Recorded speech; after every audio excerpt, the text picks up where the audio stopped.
6 मई 2025 शाम करीब 7 बजे का वक्त था। धुंधल का होने लगा था। ग्रेटर नोएडा के सूरजपुर इलाके में एक लड़की अपनी सहेली के साथ काम की तलाश में खड़ी थी। उसे अंदाजा नहीं था कि आज क्या होने वाला है। उसके सामने एक कार रुकी। कार में 2 लड़के थे। उनमें से एक लड़के को वो पहले से जानती थी। लड़के ने उसे काम दिलाने की बात कही। दोनों लड़कियां कार में बैठ गईं। कुछ देर बाद एक और लड़का भी कार में बैठ गया। कार ग्रेटर नोएडा के एक ठेके पर रुकी। वहां से बियर खरीदी गई। अब गाड़ी में बज रहा म्यूजिक तेज हो गया। काले रंग के शीशे बंद हो गए। लड़कियों को जबरन बियर पिला दी गई। गाड़ी मेरठ की तरफ दौड़ने लगी। लड़कियों के साथ छेड़खानी शुरू हो चुकी थी। लड़कियों ने खुद को बचाने की कोशिश की, शोर मचाने की कोशिश की। अब लड़कों के भीतर का हैवान जाग चुका था। लड़कियों का विरोध उनके बर्दाश्त के बाहर हो चुका था। एक लड़की को उन्होंने चलती कार से बाहर फेंक दिया। बची हुई लड़की सहम गई। अब शुरू हुई दरिंदगी। चलती कार में लड़के एक के बाद एक करके उस लड़की के साथ बलात्कार करते रहे। कार बुलंदशहर के खुर्जा इलाके में पहुंच चुकी थी। लड़कों का मन जब दरिंदगी से भर गया, जब लड़की मानो मर सी गई, तो आखिरकार उस लड़की को भी कार से फेंक दिया। लेकिन वो लड़की मरी नहीं थी और ना ही मरी थी उसकी हिम्मत। आगे क्या हुआ आरोपी लड़कों का, जानने के लिए इस खबर को आखिर तक जरूर देखिएगा। नमस्कार, मैं वरुण कुमार और आप देख रहे हैं अमर उजाला। 7 मई की सुबह मेरठ पुलिस को जानी थाना इलाके में हाईवे पर एक लड़की की लाश पड़ी मिली। ये वही लड़की थी जिसको तीनों लड़कों ने शोर मचाने पर चलती कार से बाहर फेंक दिया था। लाश की स्थिति बेहद खराब थी। पुलिस ने लाश से जुड़ी डिटेल नोट की, पहचान कराने की कोशिश की, लेकिन ना तो वहाँ कोई मोबाइल मिला और ना ही वहाँ से कोई और ऐसी चीज़ मिली जिससे लड़की की पहचान हो सके। लाश को पोस्टमार्टम हाउस भेज दिया गया। दूसरी तरफ बुलंदशहर के खुर्जा इलाके में जिस लड़की को कार से फेंक दिया गया था, वो काफ़ी देर तक पड़ी रही। लेकिन वो जिस जगह पड़ी थी वहाँ से कुछ दूरी पर देवी माँ का एक बेहद पुराना मंदिर है। इस पीड़ित लड़की को काफ़ी देर के बाद शरीर में कुछ ताकत महसूस हुई, तो वो जैसे तैसे खड़ी हुई और खुर्जा पुलिस के पास पहुंची। पुलिस ने तुरंत मामला दर्ज कर लिया। उसकी सहेली के बारे में भी आसपास के जिलों में पता करना शुरू कर दिया। मेरठ पुलिस ने बुलंदशहर की खुर्जा पुलिस को उस लाश के बारे में बताया जो उसे जानी इलाके से मिली थी। खुर्जा की पुलिस ने इस बीच नोएडा से पीड़ित लड़की के परिवार को बुला लिया था। अब पुलिस ने पीड़ित लड़की से दूसरी लड़की के शव की पहचान कराई। लड़की ने अपनी सहेली को देखते ही रोना शुरू कर दिया। पुलिस ने मृतक लड़की के शव का पोस्टमार्टम कराया और शव को उसके परिजनों को सौंप दिया। इधर बची हुई पीड़ित लड़की से लड़कों के बारे में जानकारी हासिल करना शुरू कर दिया। आपको ये बताते हैं कि लड़की ने पुलिस को क्या जानकारी दी। मैं प्रतापगढ़ की रहने वाली हूँ। नोएडा में अपने मामा के पास रहती हूँ। वो किराए के घर में रहते हैं और मैं एक प्राइवेट नौकरी करती हूँ।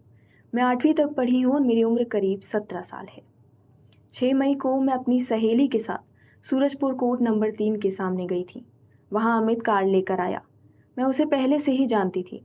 उसने कहा कि चलो मैं तुम्हारी नौकरी की बात करता हूँ। मैं पहले भी उससे नौकरी के सिलसिले में मिली थी। उसके साथ कार में संदीप भी बैठा था। उन्होंने मुझे और मेरी सहेली को कार में बिठा लिया। उस वक्त रात के 8 बजे थे। वो दोनों हम लोगों को ग्रेटर नोएडा के जगत फार्म पर ले गए। वहाँ उन लोगों ने बियर खरीदी। मुझे और मेरी सहेली को ज़बरदस्ती बियर पिलाई। करीब 1:30 बजे तक वे लोग हमें नोएडा में ही घुमाते रहे। ढाबे पर खाना खिलाने की बात कही, लेकिन ढाबे पर कार नहीं रोकी। कार आगे लेकर पहुँच गए। हम दोनों ने विरोध किया, लेकिन वो लोग नहीं माने। उन्होंने किसी को फ़ोन कर दिया। एक और लड़के को बुला लिया। उस तीसरे लड़के ने मुझे चाटा मारा। मेरी सहेली ने मारपीट का विरोध किया। इस पर उसे धक्का मारकर गाड़ी से निकाल दिया।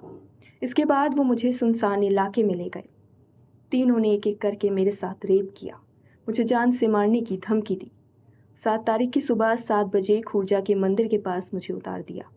किसी अज्ञात व्यक्ति की मदद से मैं थाने पहुंचकर अपने साथ और अपनी सहेली के साथ हुई घटना की सूचना दे रही। सुना आपने, ये दर्द है उस लड़की का जिसके साथ हैवानियत हुई। पुलिस ने लड़की की शिकायत पर मामला दर्ज कर लिया। उस दिन पुलिस ने क्या कुछ कहा था, पहले वो देख लीजिए। गत 7 मई को थाना खुर्जा नगर पर एक लड़की ने आकर सूचना दिया, जिसकी सूचना पर वहां पे तत्काल अभियोग पंजीकृत करके विवेचना आरंभ की गई, जिसमें अंकित था कि 6 तारीख को शाम को संदीप और अमित, जो दोस्त थे इनके और इनकी सहेली के, गाड़ी में बैठे और एक लड़का उसमें अमित का परिचित था जिसको ये नहीं जानते थे।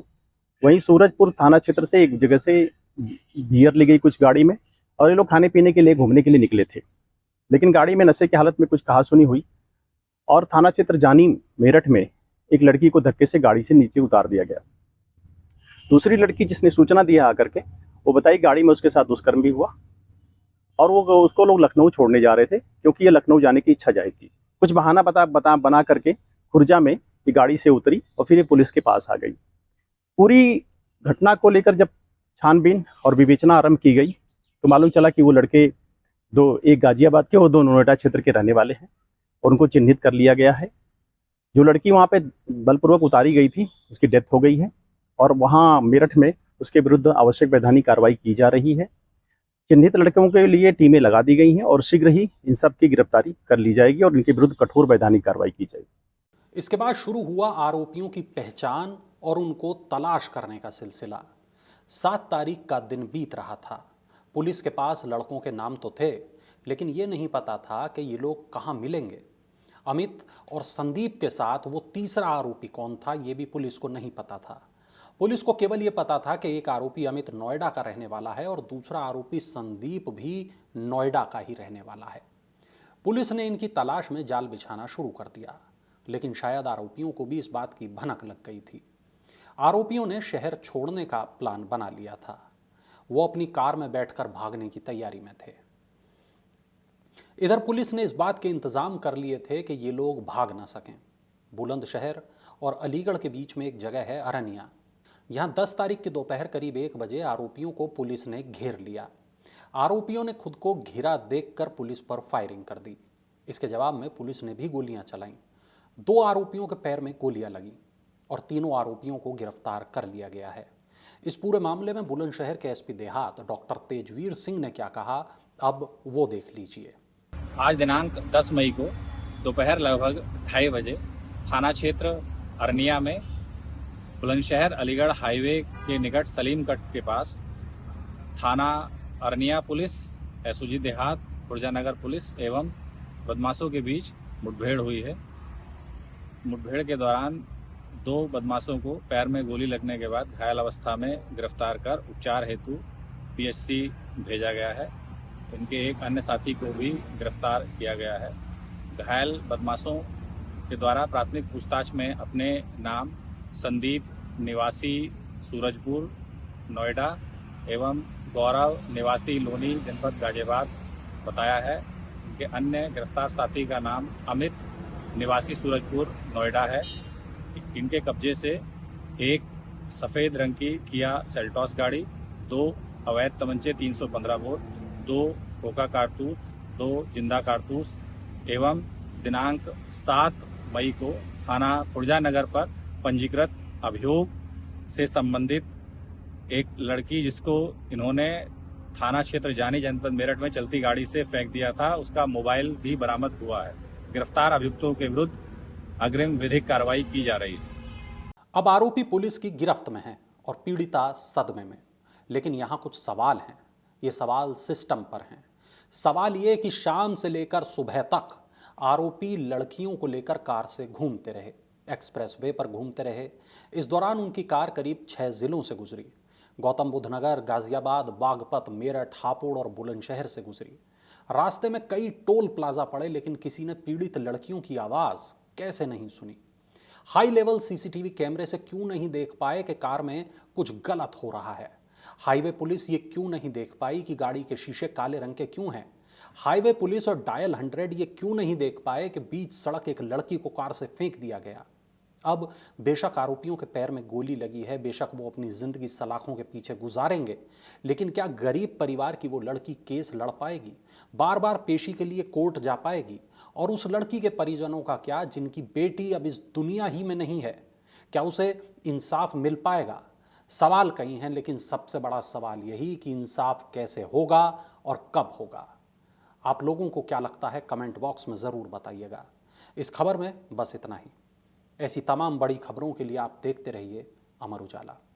अगर आप ये वीडियो YouTube पर देख रहे हैं तो हमारे चैनल को सब्सक्राइब करें और बेल आइकन को दबाना ना भूलें। अगर आप Facebook पर ये वीडियो देख रहे हैं तो हमारे पेज को लाइक करें।